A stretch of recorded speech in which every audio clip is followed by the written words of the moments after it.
What's with this odd-looking plane? Why does it exist? Who uses it? And what does the future hold for the airplane known as the Airbus Beluga? Stick around and you'll find answers to those questions and a lot more.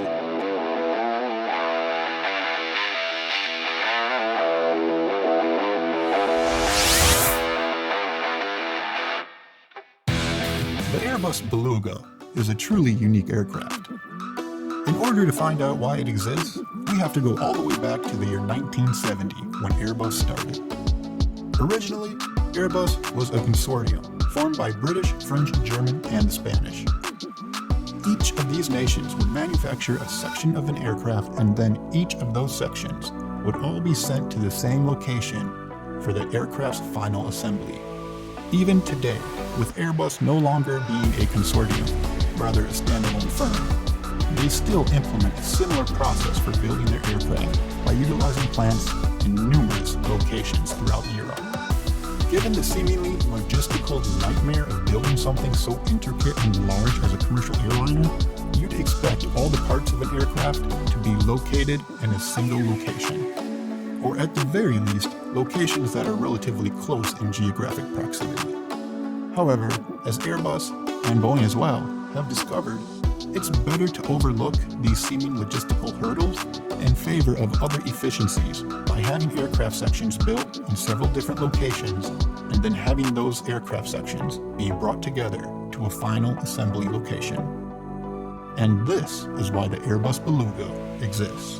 While transporting the various aircraft sections could largely be done by rail, road, or ship, and indeed many were and still are to this very day, Airbus had a critical need to be able to deliver some of these manufactured portions of aircraft more urgently, and the time required to transport via rail, road, or ship just wouldn't suffice and could lead to potentially massive disruptions of their production line.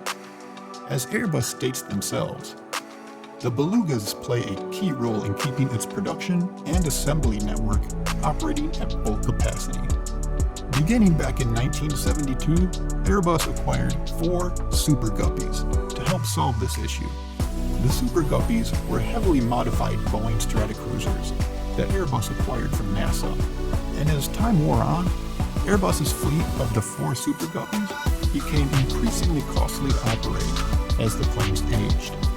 In addition, there was doubt pertaining to the Super Guppies' ability to carry the increasingly larger and larger sections of aircraft that were being produced. After studying numerous aircraft types to replace the Super Guppies, Airbus decided that the solution would be to use the Airbus A300-600 aircraft as the base aircraft type to replace the Super Guppies.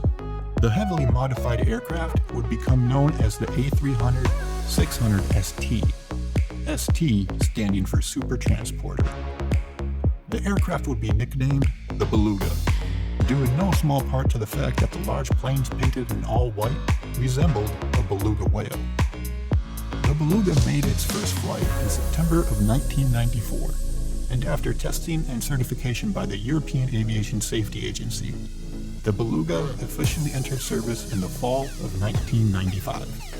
4 more Belugas would be built and used primarily for transporting large portions of various aircraft components, such as fuselage sections and aircraft wings and tails from numerous locations throughout Europe to Airbus's final assembly location in Toulouse, France.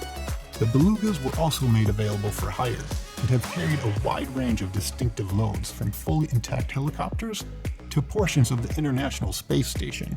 Some interesting facts about the Beluga: the payload capacity is more than double that of its predecessor, the Super Guppy.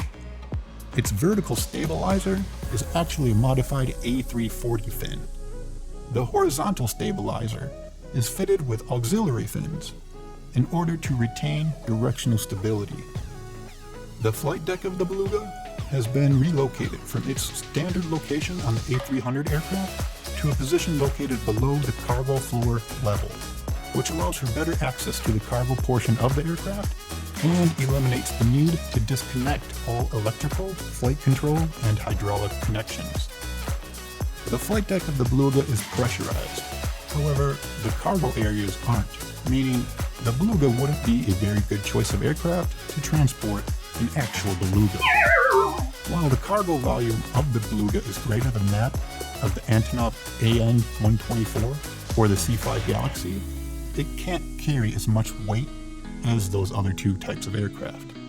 The Beluga is flown with a crew of 3, 2 pilots and a loadmaster, and in 2019, the Beluga's successor, the Airbus Beluga XL, took to the skies entering service for the first time. While the Beluga's successor is already in operation, the original Belugas will likely be around for some years to come, as the production rate of single-aisle aircraft, like Airbus's Neo family of aircraft, increases. And to find out more about the Beluga XL, check out the video right here.